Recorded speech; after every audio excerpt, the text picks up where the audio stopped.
Nagpunla ang Diyos ng kabutihan at pagmamahal. Darating ang anihan at kanyang titipunin ang kabutihan at susunugin ang kasamaan sa atin.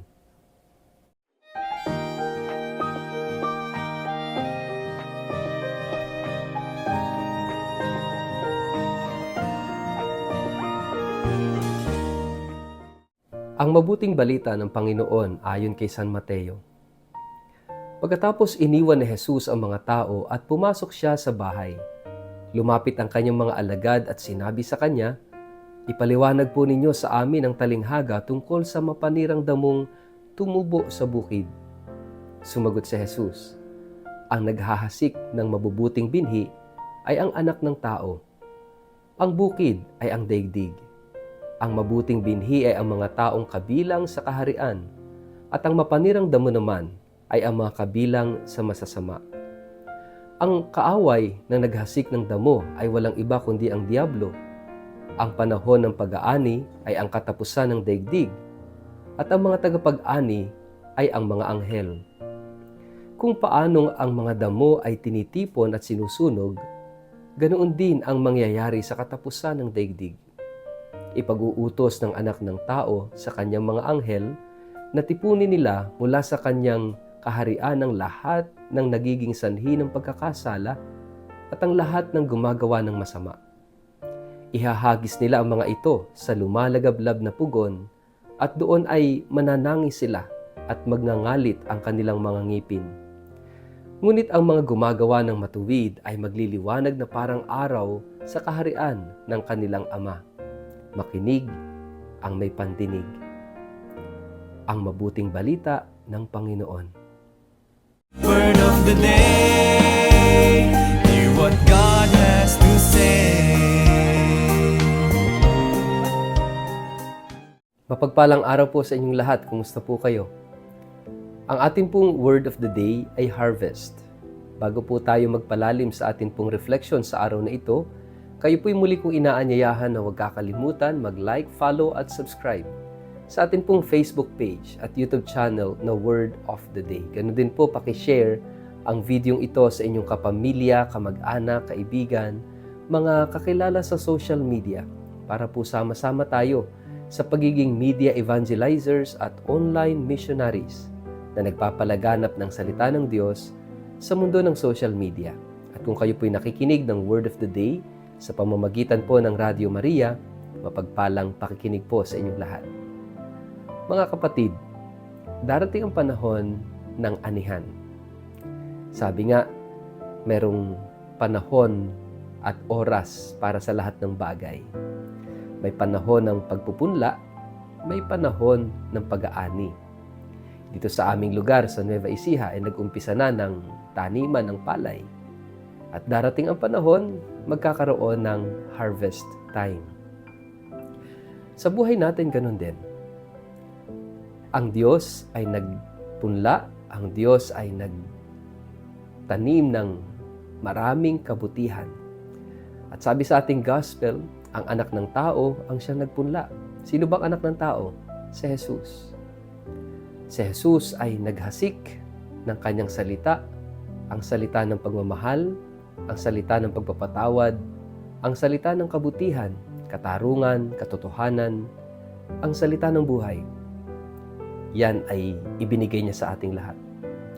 Subalit, ang tanong, paano ba natin tinanggap ito? Atin ba itong inalagaan, pinalago, pinamunga, o baka naman hindi? Si Jesus ay naghasik nito.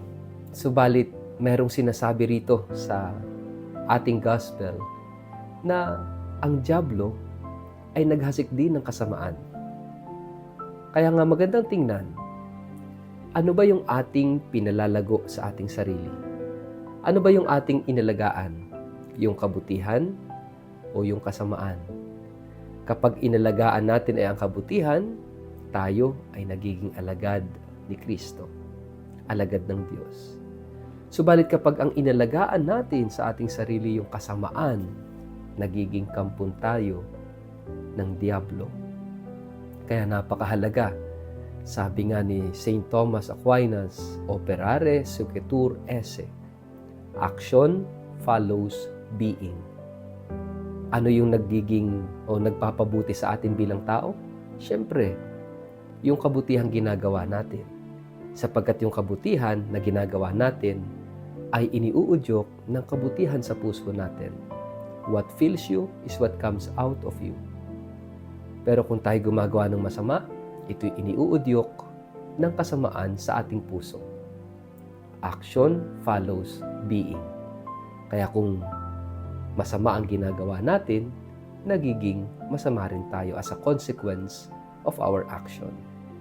Kaya napakahalaga mga kapatid that we strive to do good. Yes, nandun palagi yung struggle because good and evil, no, are actually fighting in our hearts sa ating pagkatao. Kaya nga yung sinasabing field dito sa gospel ay ang mundo. And we are in the world. Kaya palaging nandun yung tension, nandun yung struggle sa atin because we are in the world. And yung good and evil, no, na nandoon sa mundo is because good and evil are also in our hearts. And we are in the world. Kaya napakahalaga, no, na mapagtagumpayan natin ang kasamaan sa pamamagitan ng kabutihan. That's why we need to do good. Sabi rito sa ating gospel, darating ang panahon ng harvest time. At kailan yon? Yung pag-aani ay sa wakas ng panahon. Kailan ba yon? Mga kapatid, sa oras ng ating kamatayan, that's the end of the world. The end of our world. Tayong lahat mamamatay. Tayong lahat ay haharap sa Diyos. At titingnan ng Diyos kung ano yung pinagtagumpay niya sa atin. Hinayaan ba natin magtagumpay ang kabutihan, ang pagmamahal, o ang kasamaan? Ang mga anghel ang siyang magka-harvest. They are the reapers.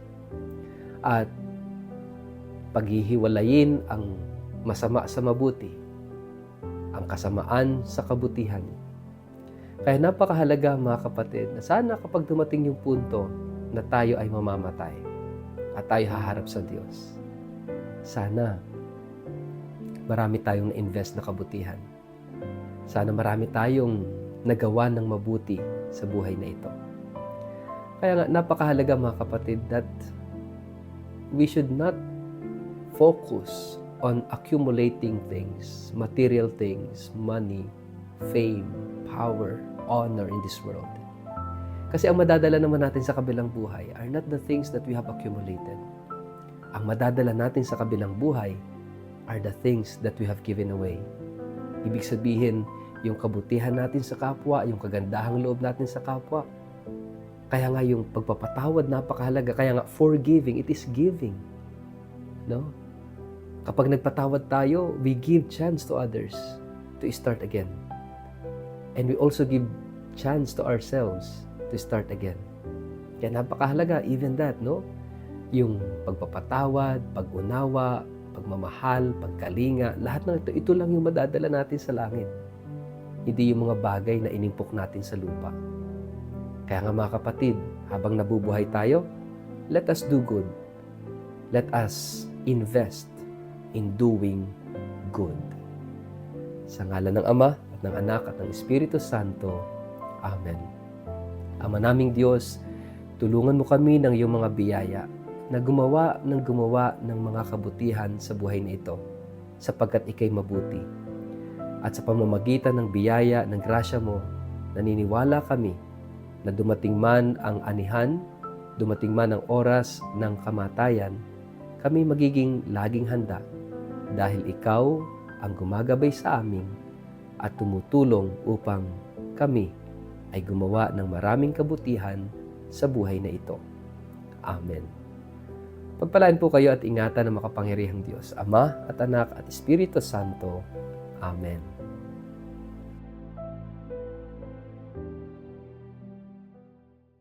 Sa lahat po ng aking mga followers sa Word of the Day, ang atin pong simbahan ay magdiriwang ng taon ng hubileo sa susunod na taon, 2025, na tatawaging Jubilee of Hope.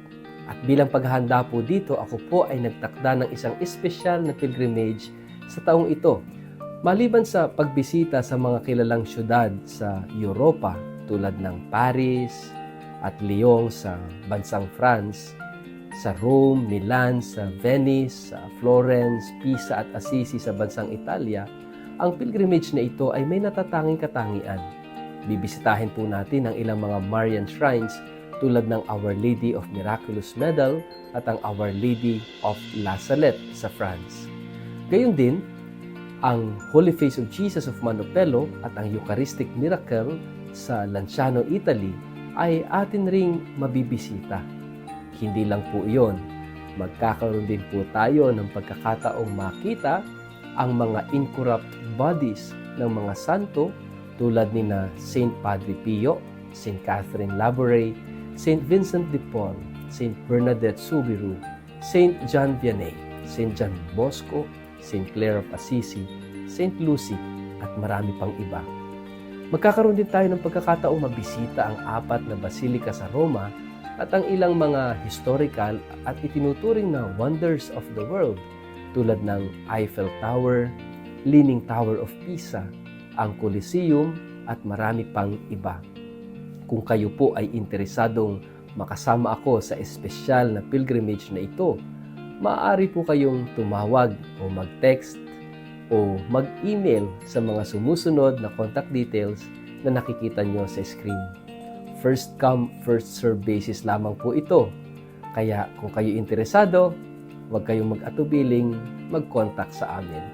Maraming salamat po.